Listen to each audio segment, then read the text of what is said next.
Hey guys, welcome back to the second video lesson. Today we're going to talk about the formal definition of the derivative. So watch this one prior to the class for Tuesday.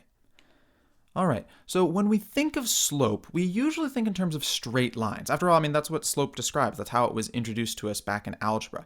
How fast a line is changing in height, right? The rate of change for a line, the steepness of the line, the angle of the line, however you want to look at it, but it was always about lines. But what if we want to talk about slope on a curved object? What would it mean to talk about slope at these points, right? How would we talk about it on a circle or a parabola? It's a curve, so it's not a line. Well, one way we could think about it is in terms of a tangent line. So a tangent line is a line that touches a curve at a point, but goes in the same direction as the curve does there, right? We can sort of visualize it. It's a lot easier to see in a picture than it is to really explain clearly with words. But we've got this tangent on the circle where it's sort of like just barely brushing this one point, and it's just perfectly placed against the circle, so it's going in the same direction, whatever that means, at the moment there on the circle. And the same thing with the parabola, right? It's just going in the same direction as the parabola there is at that point. Another way we could think about it is the instantaneous slope, the slope for that single spot on a curve, right? It's like the slope of the curve is changing every moment we move along the curve, and we're just seeing what's the slope at that one location, right? What the direction is in that one location. Notice how the tangent is basically the same thing as the instantaneous slope there, and they're totally interchangeable, right? Either way you prefer to look at it, tangent slope or instantaneous slope, they're equivalent ideas. The instantaneous slope at some spot on a curve gives you a slope, but that slope has got to match the slope of the tangent line at that point, and vice versa. So really what we're trying to think of is some single moment in drawing the graph that is the specific direction for that moment. Tangents and instantaneous slopes are just two different ways to help us visualize that direction on our graph. So now that we see it makes sense to talk about the slope on a curve, how in the world are we going to find it?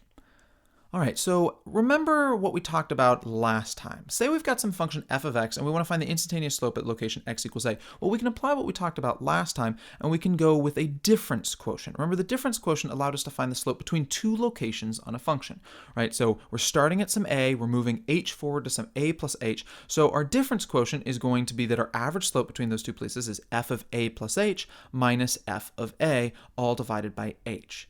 So what we noticed at the very end of yesterday's lesson, what you also might have started to notice as you worked through more and more problems yesterday, is that as we work this with smaller and smaller, if we go with smaller and smaller values of h, we start to notice that that secant line begins to approximate the slope in the neighborhood around a, right? When we start to get to really tiny values for h, it looks like we're pretty much almost at the exact instantaneous slope, right? As our h gets really, really small, we get really, really close to that tangent line slope, that instantaneous slope. So if the smaller h's are the better h's for figuring out the slope in that neighborhood, clearly the best h value would be the smallest number of all, 0, right? We just want to use h equals 0.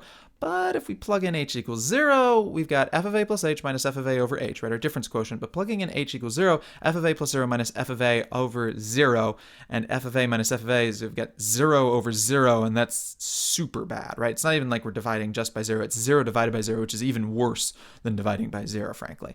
So, what do we do, right? We want h equals 0, but if we just plug in h equals 0, right, everything breaks. Man, if only we had some sort of special technique that allowed us to see what happens just as our h got really close to 0, right? Maybe we don't have to be at 0. Maybe we just need to know what it is like the instant before it touches h equals 0. Some sort of way that we could plug in without actually plugging in h equals 0. It's practically the same as plugging in, but limits, right? Limits.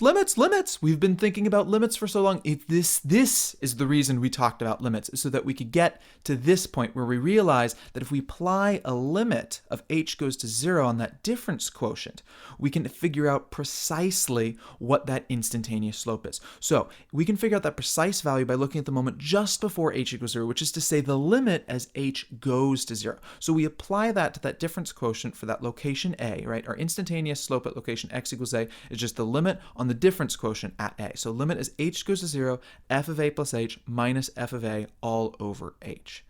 Cool. So let's try an example. In the previous lesson, we considered the function f of x equals x squared minus 3x, and that location x equals 1.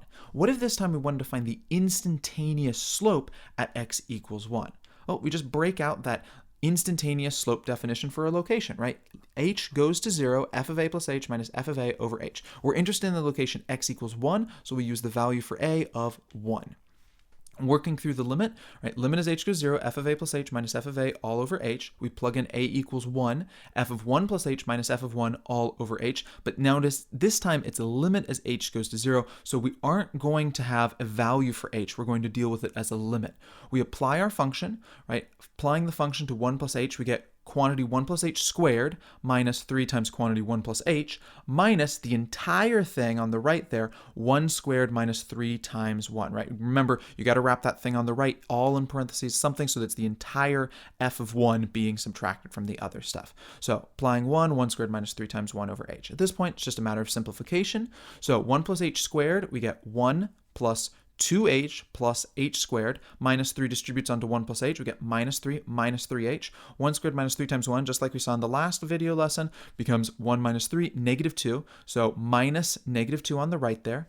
Now we can start simplifying things. Inside of that quantity on the left, we've got 1h squared, so h squared. We have a 2h and a minus 3h, so minus h. And we've got a 1 minus 3, so minus 2. Now we've got h squared minus h minus 2 plus the thing on the right, 2. All over h still, got our limit. We can now cancel. Minus 2 plus 2 gets us 0, so we've got h squared minus h over h. And now we can cancel out the h with what's above. So h squared divided by h over h, 1. So we've got h minus 1 for our limit. At this point, it is safe to plug in. Plugging in will no longer cause us to divide by 0. We plug in, and we have negative 1. Our instantaneous slope is negative 1. And sure enough, if we check it against a graph, we see, yeah, a slope of m equals negative 1 at that point. It matches perfectly. So by running this instantaneous slope limit thing, we're able to figure out that instantaneous slope precisely at the location we're interested in. Now, what if for some reason you were asked to find that tangent line equation, right? Not just figure out what the slope of the tangent line is, but actually get a precise equation that could describe it. Well, notice if you've got to find an equation for the tangent line, you just figured out the instantaneous slope. You just figured out that tangent slope, m. So you run that limit process that we just talked about. You figure out your value for m, and you can get the point by just plugging into the function for that location, right? You know the a value that you are, your horizontal value. So you want your vertical value, you just plug in f of a. So your location is going to be a comma f of a. That's your point. You know your slope. All you need is slope and point. Boom, you can figure out what your line equation is. Simple as that. All right, so great. At this point, we know how to find instantaneous slopes, but what if we had to find a bunch of instantaneous slopes, right? If we had to figure out the instantaneous slope at not just one place, but like 5 places or 10 places. I mean, we could use that method that we just saw, but man, it would get really tiresome to do it over and over. What we really want for that function, what we really want is some sort of magic formula that for some given function, we can just plug into this magic formula and it will just spit out the instantaneous slope at that location immediately, right? Not having to go through that whole limit business every time we want an instantaneous slope, but just having this magic formula that we could plug into and boom, it just spits out slopes. Great news! Such a magic formula exists. There is a magic formula existing out there that will do exactly this. Disclaimer though, that's not entirely true. So the magic formula does exist most of the time, but there are going to be some exceptions. We're not going to talk about them in this lesson, not for the work that you'll do for this one, but we will start talking about it in the next lesson, how it is possible for it to break down and for it to actually not be possible for it to have an instantaneous slope. Nonetheless, 99% of the time, you will totally have an instantaneous slope. So don't worry about this. It is going to be the case that almost always this magic formula will be there. It will be very easy to find instantaneous slope.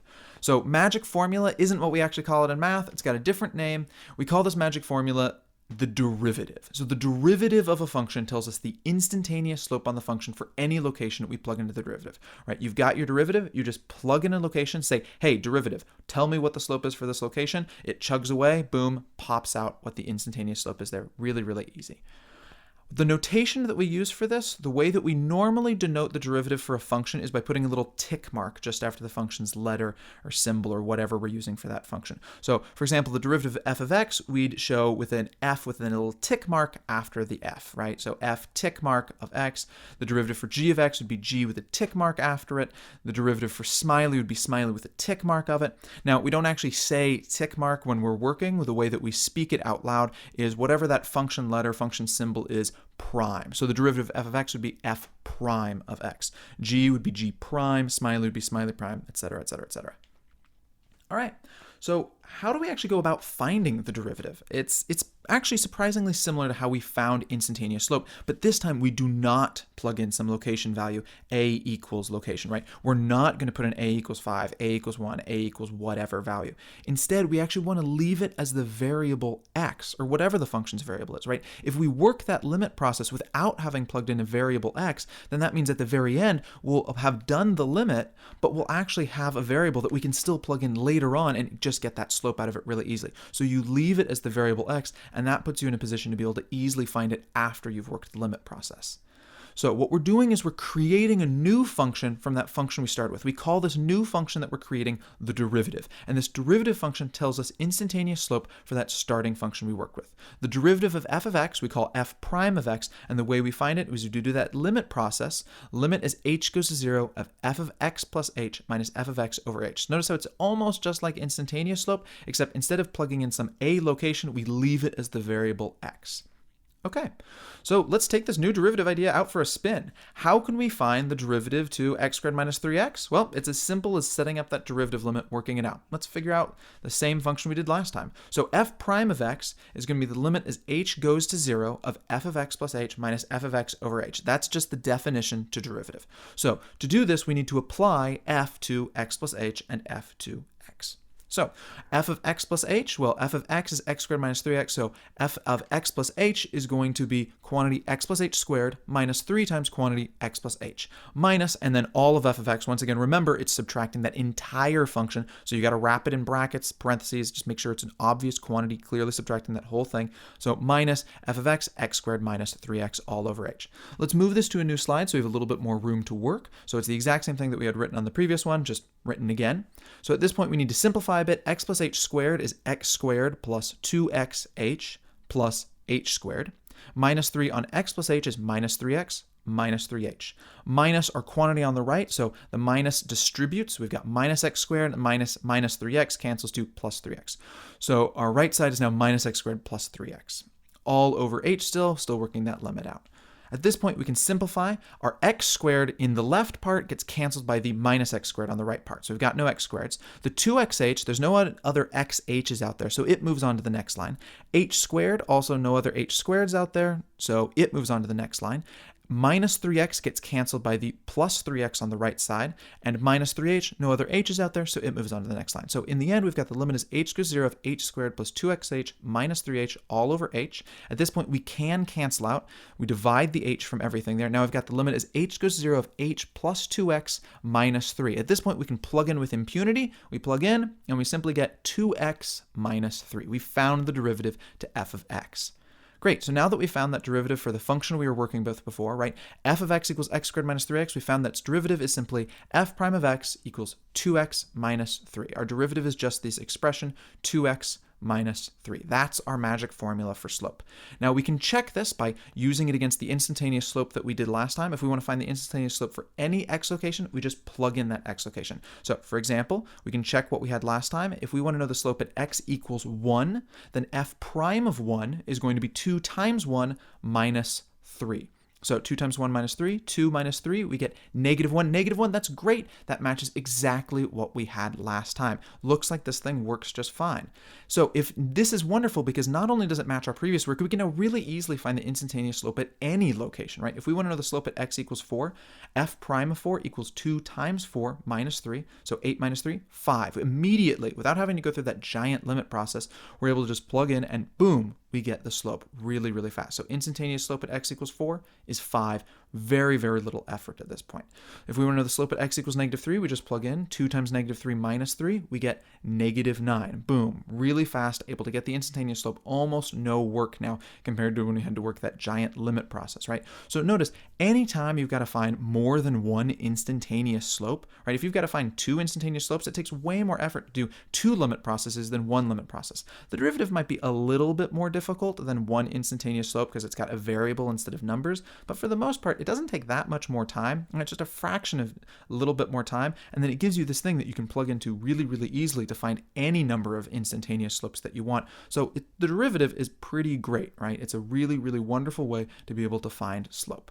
All right, so that wraps it up for this lesson. I'll see you at the next video lesson, and thanks for watching. Bye, guys.